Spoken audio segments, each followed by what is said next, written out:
Michael Jackson was in the middle of Billie Jean's when a desperate mother's scream cut through the music of 65,000 fans. What he did next had never been done before in pop music history.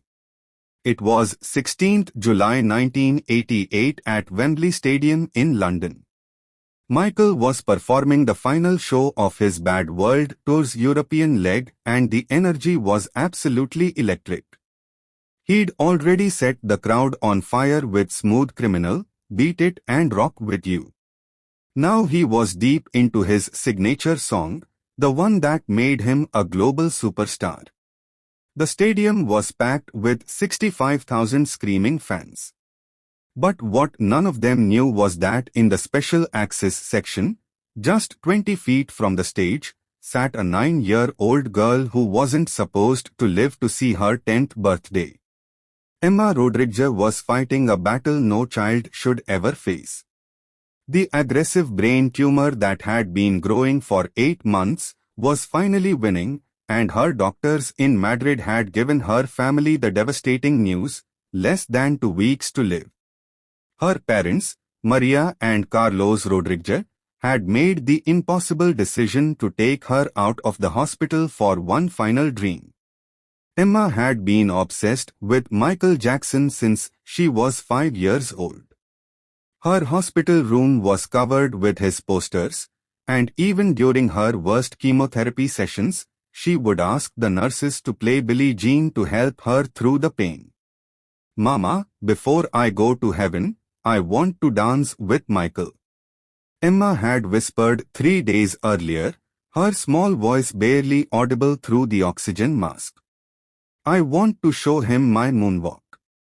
Maria had tried to explain that Michael Jackson concerts were impossible to get tickets for, especially with only days of planning. But Carlos Rodriguez, a construction worker who had never asked for help from anyone, had spent every penny of their savings and called in every favor he had. At 3:00 p.m. that afternoon, a contact at the Spanish embassy in London had managed to secure special access passes. They weren't backstage passes, but they were close enough to the stage that Emma could see her hero clearly. Emma was so weak that Carlos had to carry her from the hotel to their seats. The little girl was wearing her favorite Michael Jackson t-shirt, a sparkly replica of his famous sequined glove on the front and a colorful headscarf to cover the hair she'd lost during treatment. For the first hour and a half of the concert, Emma was in pure heaven despite her exhaustion and pain. She was singing along to every song, her small voice completely lost in the roar of 65,000 people, but her joy visible to anyone who looked at her. Maria kept checking Emma's pulse, terrified that the excitement might be too much for her weakened heart. But Emma was more alive than she'd been in months. "This is the best night of my whole life, Mama," she whispered during a brief costume change break, her eyes shining with pure happiness. Maria fought back tears, knowing this would likely be Emma's last truly joyful moment. When the opening beats of Billie Jean began pounding through the stadium speakers, Emma's entire face lit up with an energy that seemed impossible given her condition. This was her absolute favorite Michael Jackson song. The one she'd been practicing her moonwalk to for years. Even when she could barely stand, Michael emerged from beneath the stage in his iconic sequin jacket, and the crowd went absolutely wild. He was in his element, moving with that supernatural grace that had made him the king of pop, spinning and gliding across the stage like he was defying gravity itself. He was about halfway through the song, pointing directly at the crowd during the famous "Billie Jean is not my lover" line when it happened. From the special access section just 20 feet away, a woman's voice cut through the thunderous music and crowd noise like a knife. It was Maria Rodriguez, and she was screaming with the desperation of a mother who had absolutely nothing left to lose. "Michael, please. My daughter is dying. She loves you so much. Michael stopped mid-spin, his sequined glove frozen in the air. He looked confused for a moment, trying to locate where the voice had come from. The band, unsure what was happening, gradually began to slow down but kept playing. The massive crowd started to quiet as people realized something unusual was happening on stage. Michelle Maria screamed again, now standing and holding Emma in her arms so he could see her. Please, she's only got days left. She just wanted to dance with you.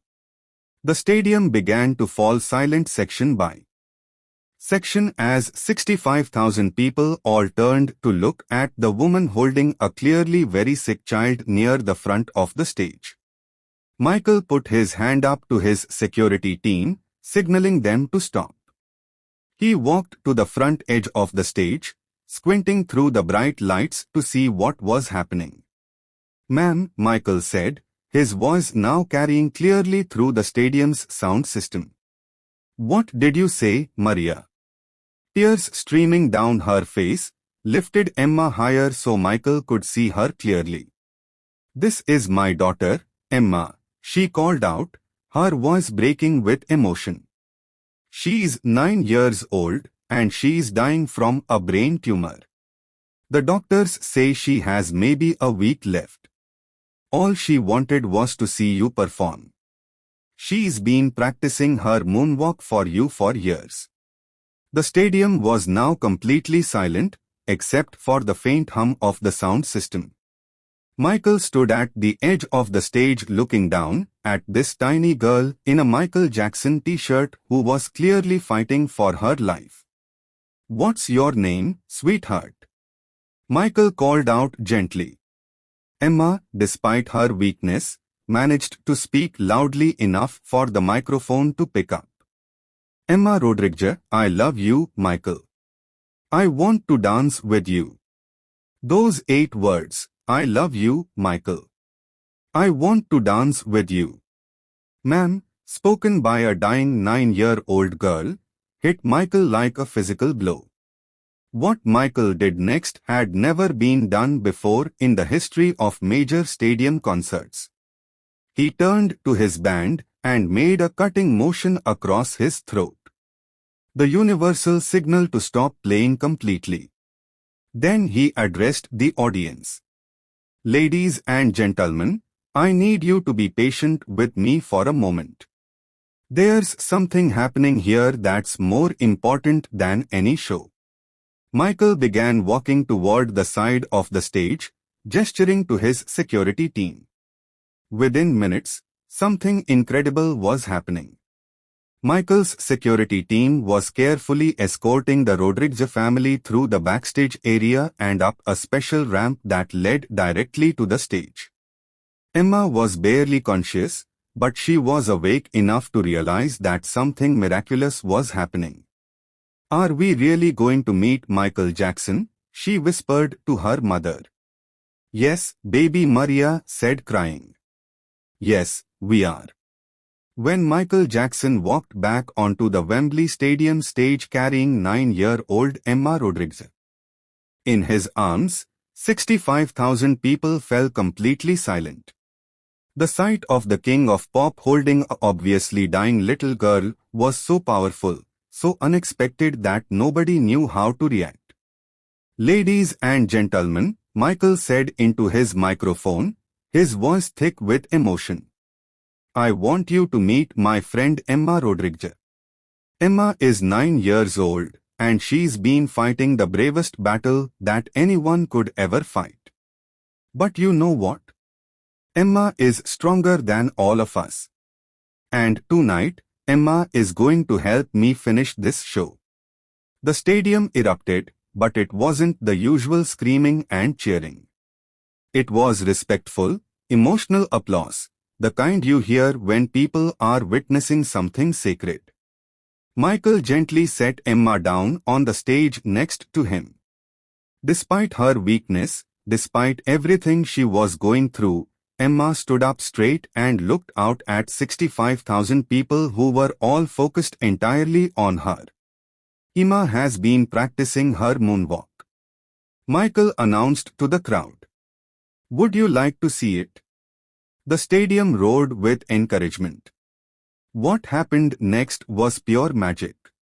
As Michael began to slowly moonwalk backward across the stage, Emma, this tiny sick little girl, began to moonwalk right alongside him. Her movements were shaky, and she nearly fell twice, but Michael was right there, steadying her with gentle hands. The sight of Michael Jackson and a dying 9-year-old girl moonwalking together across the Wembley Stadium stage was so beautiful, so heartbreaking that there wasn't a dry eye in the entire stadium. Michael sat down at his piano with Emma standing beside him and began playing Billie Jean again, but slower, more gentle, turning it into something like a lullaby. This one's for you, Emma, he said softly into the microphone. As he sang, something incredible happened. Emma, despite her weakness, began singing along. Her small, fragile voice blended with Michael's powerful vocals in a way that was both beautiful and heartbreaking. But then something even more magical occurred. 65,000 people began singing along, too. But quietly, respectfully, turning the song into a gentle chorus for a dying little girl. The entire stadium was singing Billie Jean as a lullaby for Emma Rodriguez. When the song ended, Michael knelt down to Emma's level and whispered something in her ear that only she could hear. Emma smiled, the first real smile her parents had seen in weeks. Emma, Michael said into the microphone. You've made this the most special show of my entire career. Thank you for being here with me tonight. As Michael prepared to help Emma back to her parents, the little girl did something that surprised everyone. She reached into her pocket and pulled out a small homemade friendship bracelet. The kind children make with colored string. For you, Emma whispered, tying it around Michael's wrist. So you remember me when I'm in heaven. Michael broke down crying right there on stage in front of 65,000 people. Michael finished the concert wearing Emma's friendship bracelet, and every song he sang seemed to be dedicated to the little girl who was now back in her mother's arms in the special VIP area. After the show, Michael spent 2 hours with the Rodriguez family in his dressing room. He signed photographs, gave Emma one of his sequined gloves, and promised to call her every day while she was back in the hospital. But here's the incredible part of this story. The part that nobody could have predicted. Emma Rodriguez didn't die in 2 weeks or 2 months or even 2 years. Something about that night, whether it was the excitement, the love she felt from 65,000 strangers, or just the power of having her biggest dream come true, seemed to give Emma a surge of strength that her doctors couldn't explain. Emma lived for another 4 years after that Wembley concert. 4 years that the doctors said were medically impossible. 4 years filled with quality time with her family. More Michael Jackson concerts. Michael made sure Emma had front row seats whenever he performed in Europe, and most importantly 4 years without fear. After that night, Maria Rodriguez said years later, Emma wasn't afraid of dying anymore. She knew she was loved, not just by us, but by Michael and by all those people who sang with her that night. It gave her such peace. During those 4 years, Emma became like a little sister to Michael. He would call her every few weeks. And whenever he was in Europe, he would visit her in Spain. She even appeared in one of his music videos as a special guest. When Emma finally passed away in 1992, She was wearing the sequined glove that Michael had given her that magical July night at Wembley. The experience with Emma Rodriguez changed Michael Jackson profoundly.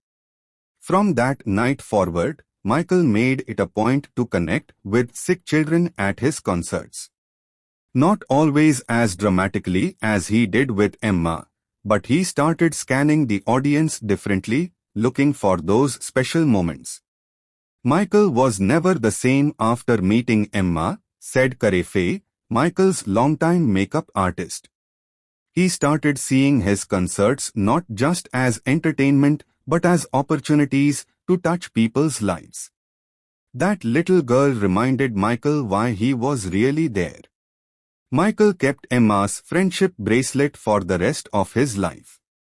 It was found in his bedroom at Neverland Ranch after he died, along with dozens of letters from Emma and photos from that incredible night at Wembley. The concert where Michael Jackson brought Emma Rodriguez on stage became legendary among his fans. Bootleg recordings of that night are some of the most treasured Michael Jackson recordings in existence. Not because of the music, but because of the humanity they captured. In 1995, the Emma Rodriguez Foundation was established by her parents to grant final wishes to terminally ill children.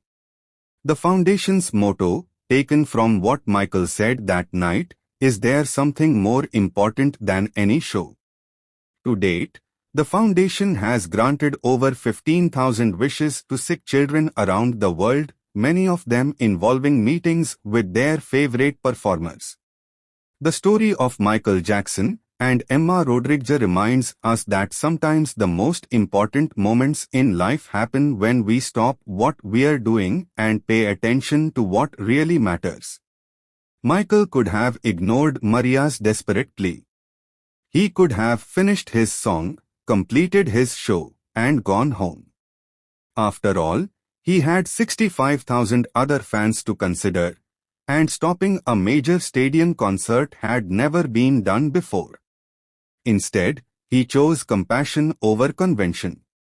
He chose a moment of human connection over professional obligation. He chose to be Michael the man instead of Michael the performer.